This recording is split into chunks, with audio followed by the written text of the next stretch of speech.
வாழ்க்கையில் எந்த பிரச்சனையுமே உங்களை நெருங்கக்கூடாது அப்படின்னா இன்றைக்கி நான் சொல்கிற இந்த வழிபாடை மட்டும் செய்யுங்க. கண்டிப்பாக உங்களுக்கு எந்த பிரச்சனையும் வராது. வாங்க என்னென்னு பார்க்கலாமா? பார்க்குறதுக்கு முன்னாடி நம்ம அறிவோம் ஆன்மீகம் சேனலை இது வரைக்கும் சப்ஸ்கிரைப் பண்ணாதவங்க மறக்காமல் நம்ம சேனலை சப்ஸ்கிரைப் பண்ணிவிடுங்க. அப்பப்போ வரக்கூடிய ஆன்மீக தகவல்கள் அப்போ தான் உங்களுக்கு நேரடியாக வரும். இன்றைய பதிவை பார்க்கலாமா? அதாவது நமக்கு வர துன்பங்களை, பாவங்களை, கஷ்டங்களை அழித்து பக்தர்களுக்கு நன்மைகளை மட்டும் அருளக்கூடியவர் தான் சிவபெருமான். சிவபூஜையை வீட்டில் தங்கள் கைகளால் நடத்தணும்னு விரும்புகிறவங்க வீட்டிலேயே சிவலிங்கத்தை வச்சு வழிபாடு செய்யலாம். வீட்டிலேயே வழிபாடு செய்யறதுக்கு என்னென்ன வழிமுறைகள் அப்படின்றத பற்றி தான் நம்ம இன்றைக்கி பார்க்க போகிறோம். இதுதான் எந்த பிரச்சனை வந்தாலும் உங்களை நெருங்கவே விடாத ஒரே வழிபாடு இதுதான். வீட்டில் விக்கிரகம் வச்சு வழிபட நினைக்கிறவங்க சிறிய அளவிலான விக்கிரகங்கள் மட்டுமே பூஜைக்கு பயன்படுத்தணும். பொதுவாக விக்கிரகங்களை அதிலும் சிவலிங்கத்தில் வீட்டில் வச்சு வழிபடக்கூடாதுன்னு நிறைய சாஸ்திரங்கள் சொல்லுது.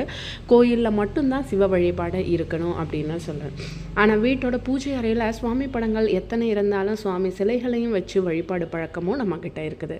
ஆசைப்பட்டு நம்ம ஏதாவது ஒரு சுவாமி சிலையை வாங்கி வச்சுருவாங்க. ஆனால் அதுக்கு தெய்வ உருவத்தை வைத்தா எப்படி வழிபடணும் அப்படின்ற முறை தெரியாமல் இருப்பாங்க. அப்படிப்பட்டவங்களுக்கு இந்த பதிவு ரொம்பவே வழிகாட்டியாக இருக்கும். எந்த சுவாமியோட சிலையையும் வீட்டில் வைக்கலாம், எந்த திசையை நோக்கியும் வைக்கலாம். குறிப்பிட்ட தெய்வங்களை வீட்டில் வச்சு வழிபடலாமா கூடாதா அப்படின்ற குழப்பம் இருக்கும். அந்த குழப்பம்லாம் இந்த பதிவில் உங்களுக்கு தெளிவாயிடும். பார்க்கலாமா? வீட்டில் விக்கிரகங்களை வச்சு வழிபடுவதாக இருந்தால் அந்த விக்கிரகத்துக்கு வாரத்திற்கு ஒரு முறையாவது வெறும் தண்ணி மட்டுமாவது பயன்படுத்தியாவது அபிஷேகம் செய்யணும். தினமும் அபிஷேகம் செய்ய முடியாட்டாலும் கண்டிப்பாக தினமும் ஏதாவது ஒரு நைவேத்தியம் படைக்க வேணும்.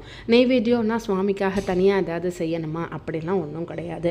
நீங்கள் வீட்டில் டெய்லி சமைக்கிற உணவை கொஞ்சமாக எடுத்து சாமிக்கு படைச்சிட்டு அப்புறம் நீங்கள் சாப்பிட ஆரம்பிக்கலாம். இல்லைனா ஒரு டம்ளர் பால் காய்ச்சி, பசும்பாலோ இல்லை கல்கண்டு, நாட்டு சர்க்கரை, ஏதாவது ஒரு வாழைப்பழம், 2 பேரிச்சம்பழம், இப்படி எந்த பொருளை வேணாலும் எளிமையாக கிடைக்கக்கூடிய இந்த பொருட்களை நீங்கள் நெய்வேத்தியமாக வச்சு சாமிக்கு படைக்கலாம்.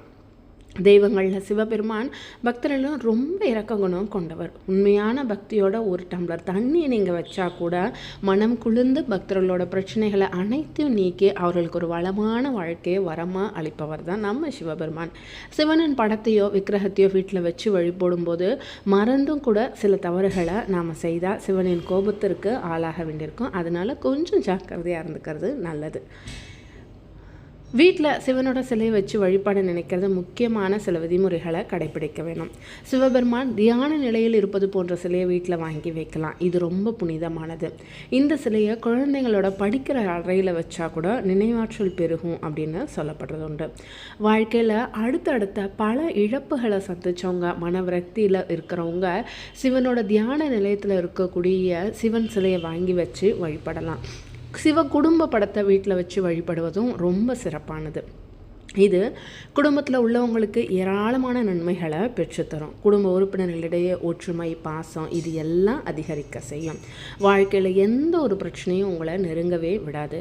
குடும்ப ஒற்றுமை, திருமண வாழ்க்கை மகிழ்ச்சிகரமானதாக இருக்கும்.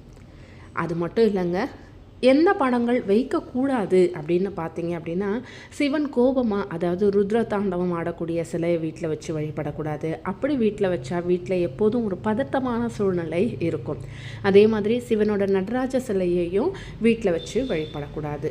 சிவனோட ருத்ர ரூபங்களில் ஒன்றான காலபைரவர் படத்தையோ சிலையோ கூட வீட்டில் வச்சு வழிபடக்கூடாது.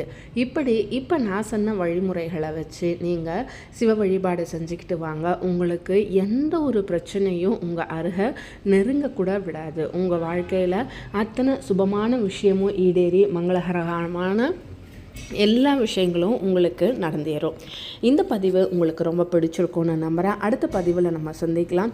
அதுக்கு முன்னாடி நம்ம அறிவோம் ஆன்மீகம் சேனலை இது வரைக்கும் சப்ஸ்கிரைப் பண்ணாதவங்க மறக்காமல் சேனலை சப்ஸ்கிரைப் பண்ணிவிடுங்க.